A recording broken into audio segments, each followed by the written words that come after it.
When Jill and Howard said, will you come and speak today, I thought, well, why don't we talk about the experiences we're having at the moment.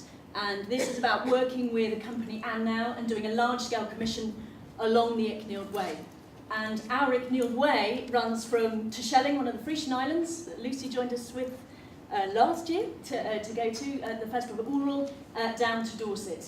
So what we're going to talk to you about, and you'll see above, are rolling images of some of the work that we've done along the route. And I'm going to hand to Tom, who's going to start. Great, so I'm just going to say a very few words about why we're involved and why I'd hope that you would consider getting involved in a similar piece of work or start smaller or whatever.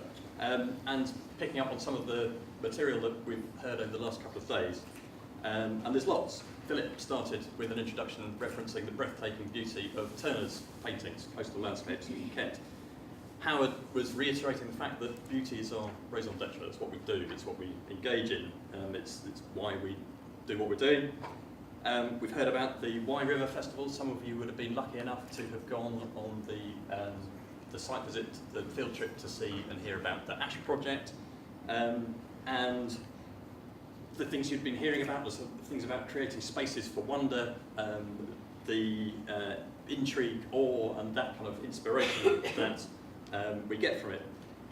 We heard from Kirsten McEwen about the psychological effects of that and the impact on the sympathetic and parasympathetic nervous systems. Nature connections are most strong when they're emotional, something she said.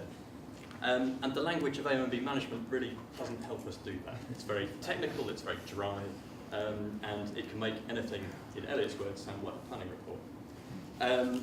So we're very poor at conveying that sense of awe and sense of wonder and sense of inspiration that these landscapes give us, these landscapes evoke. And what wayfaring has been is one of many shared beautiful experiences. You do lots of people at once getting that shiver down the spine, that sense of awe and wonder and amazement in a special place. And these are experiences which really enhance our response to that place and enhance our connection to that place. So I'll hand over to Lucy. Right. All right, okay.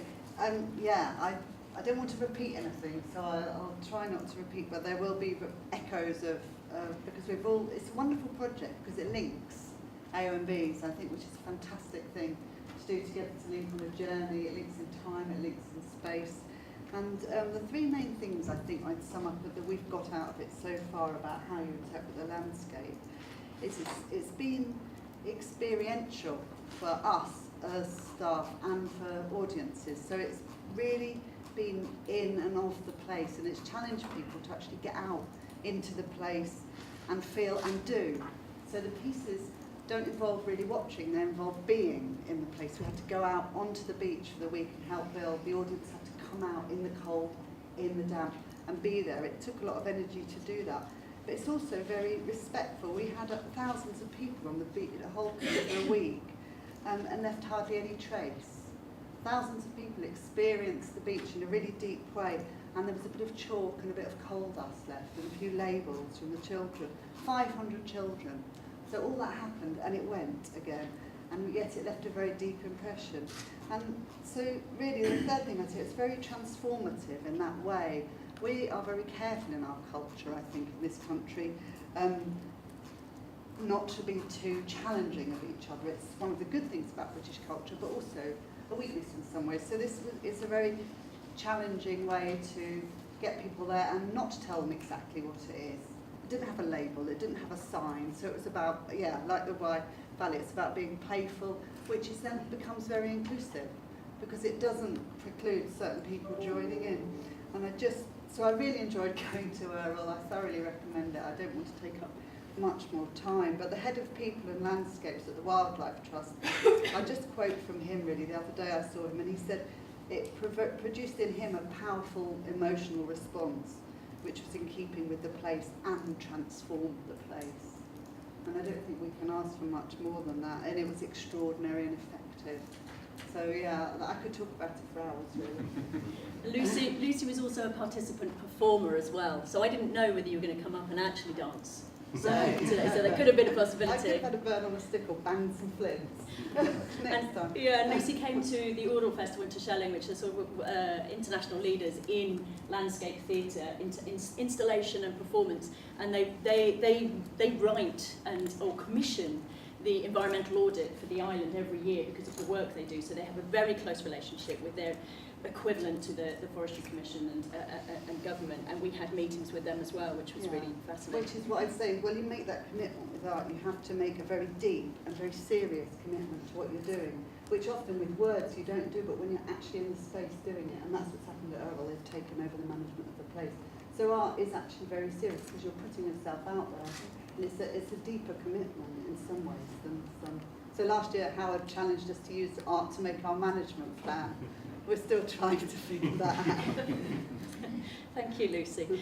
And we opened the commission in Norfolk, and then we went to the Netherlands, and then we just finished our event at Basildon, and that's one of the Basildon images. In fact, I think we're right on the Basildon images now, and we need to go back. It doesn't move quite how I'd hoped. Too late, 3.5 minutes is over. Yeah. And to Howard, thank you. Henry, did I say Howard? Sorry, I was looking at Howard. Henry, I'm so sorry. Promotion anytime. Imagine, if you will, it's dusk. 750 people have just filed, having had a picnic in front of a wonderful Grade 1 Palladian mansion at Basildon Park in the Thames Valley by the great John Carr of York. And these people are filing through this Capability Brown landscape, through the woods at dusk. The stars are just beginning to show, the bats are fluttering around. 750 people are in a great circle around a rather weird collection of wood and squirrel tails and string and luggage labels and pyjamas. And they are completely silent. Nobody's told them to be silent. They are silent in that moment. Now, those of you who know me will know I'm a grumpy old man, and I like my landscapes empty, and I'm normally the kind of person who runs a mile from this kind of participatory, arty, festy stuff. But I was completely captivated. I couldn't recommend it too much. And I've been on a journey. Wayfaring is all about a journey along following the prehistoric chalk paths along the chalk from Norfolk to Dorset. And the project in the 2 years I've been involved in it have taken me through my landscape, exploring it with artists, looking at it in a different way from how I've ever looked at it before. And that was one of the great benefits of this project for me, sheer interest, sheer new perspectives on a landscape that I thought was familiar, in company with people with very different perspectives. The second thing I would take from it is new friends. We have made friends with Activate, with our local arts organisations in Newbury in Berkshire, the Corn Exchange, which is a very renowned theatre and arts centre, 101 Outdoor Arts Creative Space, which is an incredible place with an old USAF hangar on Greenham Common Air Base, and instead of cruise missiles they have giant puppets and people doing creative stuff with the arts. And with the National Trust, who we've frankly never had a very collaborative relationship with before. So we've made new friends in new sectors. And the third thing that I'd take from this is the sheer reward of having done it. Lucy touched on this. You spend a lot of time dealing with emails, sitting in front of a computer, doing risk assessments, working out which bits of regulation and bureaucracy you can get away with not doing. Here was a picture of what we're really here to do. We had the Walking for Health group for the local area coming through. We had nearly 400 school children coming through during the previous week, acting, doing tribal dances, Chris, yelping and whooping and doing art with chalk and learning about chalk and landscapes and wildlife and the benefits of dead trees and participating in the artwork. And we had Ridgeway volunteers coming from the National Trail. And perhaps most rewarding of all, we had a group from Oxfordshire Mind, with whom we had never had a relationship before we entered this project, coming, experiencing the landscape and saying, we loved it, we felt safe, we felt inspired, we felt treated like VIPs all day. That reward will stay with me from this project, along with the new friends and the interest that I've gained from it. And that's all coming from a grumpy old man. Thank you, and I hope you'll still be my friend after I've called you Howard. But you know, that mind group, I've got a lovely quote here, which is, all the things we have experienced here today can help us get well from nature, walking in the park, and social connection.